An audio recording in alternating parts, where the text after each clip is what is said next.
Hallelujah, praise the Lord. ஆண்டவராகிய இயேசு கிறிஸ்து நாமத்தினாலே உங்களை வாழ்த்துகிறேன்.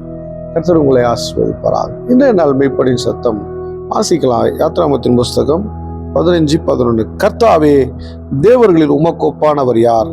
பரிசுத்தத்தில் மகத்துவம் உள்ளவரும் துதிகளில் பயப்படத்தக்கவரும் அற்புதங்களை செய்கிறவருமாகிய உமக்கு ஒப்பானவர் யார்? அல்லேலூயா. கர்த்தாவே, உமக்கு ஒப்பானவர் யார்? தேவர்களில் நிறைய தேவர்கள் சொல்லலாம், நிறைய நூதனமாய் தோன்றிய தேவர்கள் இருக்கலாம், காவல் தெய்வங்கள் இருக்கலாம், எத்தனையோ விதமான தெய்வங்களை மக்கள் உருவாக்கி கொள்ளலாம். ஆனால் இங்கே மிக அழகாக தேவனுடைய பிள்ளைகள் பாடுகிறார்கள். இஸ்ரவேல் ஜனக்கூட்டமே பாடுது. என்னன்னு சொல்ற? தேவர்கள் உமக்கு ஒப்பானவர் யாரு? பரிசுத்தத்தில் உமக்கு ஒப்பா யார் இருக்கிறாங்க? துதிகளில் பயப்படத்தக்கவர், அற்புதங்களை செய்ய உமக்கு நிகர் யாருமே இல்லை. ஏன்னா அவங்க கூட பார்க்குறாங்க. நீங்கள் சில தெய்வங்கள் வணங்கும் போது அவங்க சுருட்டு, சாராயம், சில காவல் தெய்வம் வச்சுருப்பாங்க. சிலர் என்ன பாவத்தோடு போனால் கூட அவங்களுக்கு ஒன்றும் பிரச்சனை இல்லை. ஆனால் இங்கே ஆலயத்தில் பரிசுத்தமாக வரும்போது தான் அவர் அக்செப்ட் பண்ணுறாரு. பரிசுத்தம் உள்ளவர்கள்லாம் ப்ளஷ் பண்ணுறாரு. பரிசுத்தமாக தேவனை தேடுகள் உயர்த்துகிறார். பரிசுத்தமாக தேடும்போது தேவனுடைய நாமம் மகிமைப்படுகிறது. தேவனுடைய பிள்ளையே, அவர் பரிசுத்த தேவன். அவர் சொல்றாரு, நான் பரிசுத்தர், ஆகையால் நீங்களும் பரிசுத்தராரு. நான் பரிசுத்த தேவன்பா, நீயும் பரிசுத்தமாயிரு.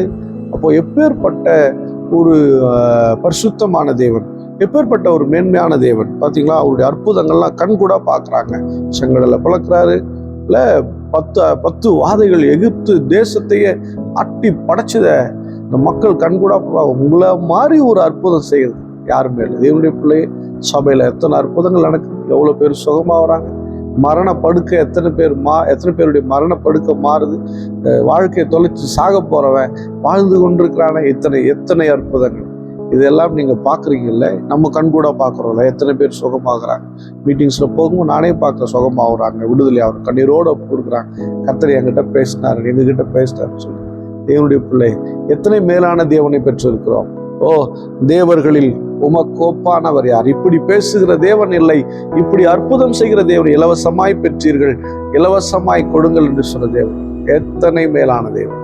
இல்லை, இவருக்கு ஒப்பாய் நிகராய் யாருமே இல்லை, யாரும் இருக்கவும் முடியாது, இனி எந்த தேவனும் வரவும் முடியாது. நம்மளால ஸ்தோத்திரம் பண்ணுவோம். ஸ்தோத்திர ஆண்டவரே, தேவர்களில் உமக்கு ஒப்பானவர் யார்? உமக்கு ஒப்பானவர் இல்லை, நீரே உயர்ந்தவர், நீ செய்த அற்புதங்கள் ஏராளம் ஏராளம். ஸ்தோத்திரம் ஸ்தோத்திரம். அன்பின் பிதாவே, உமக்கு ஸ்தோத்திர ஆண்டவரே. எங்களுக்காக பரத்திலிருந்து இறங்கி வந்து ஜீவனை கொடுத்து மரித்து 3ஆம் நாள் உயிரோடு எழுந்து ஆண்டவரே 40 நாள் உயிரோடு வாழ்ந்து எங்களோடு புசித்து ஆண்டவரே உம்முடைய சீஷர்களோடு வாழ்ந்து ஆண்டவரே பேசி மகிழ்ந்து ஆண்டவரே பரமேறி சென்றவரே, உயிரோடு இருக்கிற தேவன். உண்மை போல ஒரு தேவன் இல்லை. மரித்தவர்களை உயிரோடு எழுப்பினீர், முடவர்கள் நடக்க செய்தீர், ஊமையர்களை பார்க்க செய்து. இப்பேற்பட்ட தேவனை ஆராதிக்கிற நாங்கள் பாக்கியவான்கள் என்று நம்புகிறோம். ஸ்தோத்திரம் ஸ்தோத்திரம். உமக்கு ஒப்பானவர், உமக்கு நிகரானவர் ஒருவரும் இல்லையே. உம்முடைய கரத்தில் ஒப்பு கொடுக்கிறேன். பார்க்கிற ஒவ்வொரு குடும்பங்களிலேயும், ஒவ்வொருடைய வாழ்க்கையிலையும் அப்படியாய் நீர் ஒப்பானவராக ஆண்டவரை யாருக்கும் ஒப்பில்லாதவராக விளங்குவீராக. உம்முடைய கரத்தில் ஒப்பு கொடுக்கிறேன். இயேசு கிறிஸ்துவின் நாமத்தால் ஜெபிக்கிறேன், ஜீவனுள்ள நல்ல பிதாவே. ஆமென். God bless you. Bye bye.